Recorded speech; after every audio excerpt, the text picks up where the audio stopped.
राधे राधे। जय श्री कृष्णा। श्री जी आज उदास हैं और आज कन्हैया भी बहुत उदास हैं। लेकिन आज सखी मंडली ने पूछा कि क्या हुआ लाला। सखा मंडली ने पूछा क्या हुआ लाला, तू आज इतना उदास क्यों है, उतरा उतरा सा क्यों है, क्यों? तू तो प्रतिदिन सुंदर मुस्कान से रहता है, हमेशा हंसता रहता है, अच्छी मुस्कान लेके घूमता है, लेकिन 2 दिन से तेरे मुंह उतरा उतरा हुआ क्यों है? क्या बात हो गई है, क्या हुआ लाला?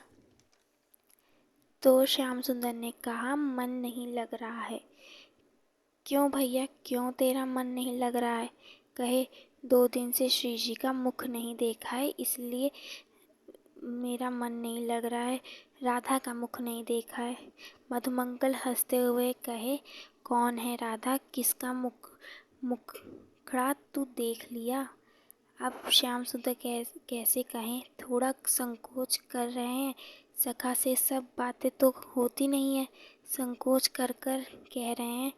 तभी मधुमंगल बोला, कहो कहाँ है तुम्हारी राधा? चल, जहाँ भी रहती होगी तेरे सखा हैं, ढूंढ लाएंगे। बोले कि बरसाना में रहती है, परिचय दी थी। सखा बोले, बरसाना कहाँ दूर है, चल तो को मिला लाते हैं। ठाकुर जी की मुस्कान आ गई, राधा से हमको मिलाएगा। सारे सखा मंडली चल दिए श्रीधाम बरसाना। जेठ का महीना था, बहुत ही भयानक गर्मी पड़ रही थी। खोजते खोजते श्री जी के महल के पास पहुँचे। एक तो सूर्य का बहुत ताप था, तो हमारे कन्हैया महल के पीछे छुपकर प्रतीक्षा करने लगे कि कब श्री जी आएंगी। मैं उनके मुखार बिंदुओं का दर्शन करूंगा। महल के पीछे प्रतीक्षा कर रहे हैं, ताप में तापित हो रहे हैं, लेकिन एक झलक पाने के लिए व्याकुल हो रहे हैं। जो कोई निकले ग्वाल बाल चिल्लाते, अरे आ गई राधा, आ गई राधा। श्री ठाकुर जी की हृदय की धड़कनें बढ़ जाती। अब श्री जी आ रही हैं, देखा ये तो कोई और है। फिर आँख से अश्रु बहने लगते। तब खड़े खड़े श्री जी के नूपुरों की आवाज़ आने लग गई। उनकी तो सुगंध से ही श्याम सुंदर को पता चल जाता था, क्योंकि उनकी सुगंध तो वो कभी भूल ही नहीं सकते थे। धीरे धीरे नूपुरों की आवाज़ पास आने लग गई तो ठाकुर जी सावधान हो गए। श्री जी बाहर निकल गई हैं। पाँव में पादुकाएं नहीं थी, तो सूर्य के ताप से आंगन तापित था, इसलिए श्री जी दौड़ करके भागकर श्री जी आंगन को पार कर रही थी। और उसी भागती हुई झलक को श्याम सुंदर देख रहे थे। भागती हुई श्री जी अपने महल में घुस जाती हैं। श्री जी तो अंदर चली गई, लेकिन श्याम सुंदर व्याकुल हो गए। वो वहीं रह गए। लेकिन श्याम सुंदर दौड़कर आए और जिस आंगन में श्री जी के चरण छप गए थे रज पर, उसी पर श्याम सुंदर बैठ गए। मतलब उसी के पास श्याम सुंदर बैठ गए। श्री जी के चरणों को ताप लग रही होगी, इसलिए उन्होंने उस पर अपनी पीताम्बरी उठाई और उनके चरणों पर रख दिया। धूप में बैठे रहे, उन चरण बिंदु के दर्शन करते रहे। आँख में अश्रु बहुत है, बह रहा है। ग्वाल बाल कहे, अरे कान्हा जल्दी कर, सारी गैया हमको पुकार रही होंगी, जल्दी कर। पर कैसे छोड़ें इस महल को, ये महल तो उनकी कृपा से मिलता है, कैसे छोड़। लेकिन ग्वाल बालों ने हाथ पकड़कर खींचकर लेकर चल गए। अब श्याम सुंदर पीछों श्री जी के महल को देख रहे हैं, लेकिन ग्वाल बाल खींचकर ले जा भी रहे हैं। श्याम सुंदर तो चले गए, लेकिन श्री जी ने भी श्याम सुंदर को देख लिया था कि कैसे वह ताप में तापित होकर बैठे थे आंगन में, मेरे लिए पीताम्बरी से छाया कर रखे पैर में उनको बहुत कैसे वो बाहर निकलती, क्योंकि उन्हें बहुत लज्जा आ रही थी। ऐसे कहते हुए बहुत ही उदास हैं, रो रही हैं। मैंने श्याम सुंदर को कितना कष्ट दिया, क्या करूं। इतने में सखियां बाहर चली गई। श्री जी महल से अकेली थीं। तुरंत उठी और एकांत में कहीं कि उन्होंने मेरे लिए इतना किया तो मैं लज्जा नहीं त्याग सकती।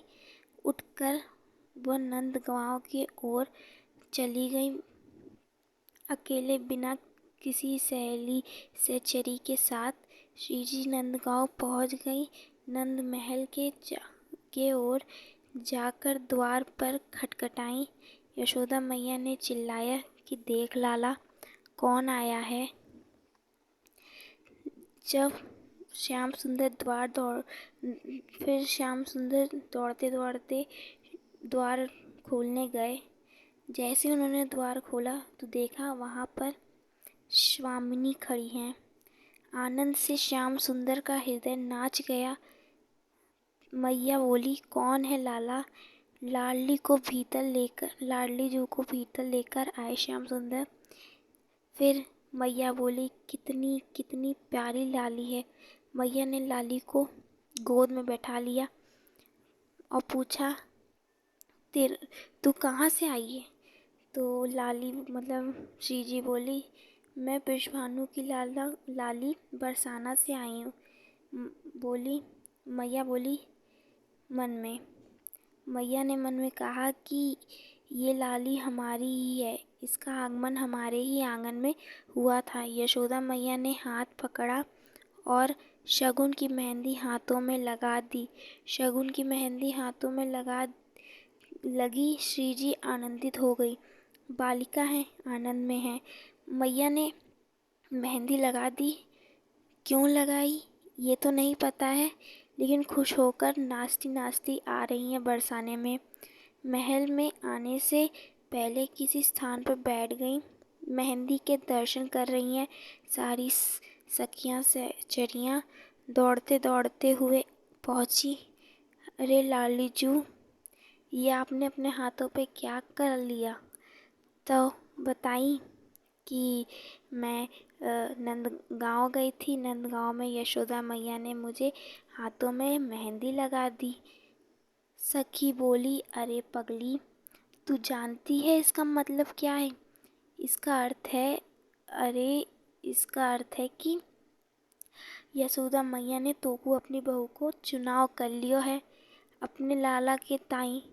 अब तू मेहंदी लेके अपने ब्रज में घूमेगी, अपने बाबा और मैया को दिखाएगी, तो को लज्जा आएगी। तू इस मेहंदी को पहले यहीं पे धो ले, फिर महल जाइयो। तो श्री लाडली जू ने अपने दोनों हाथ धोए।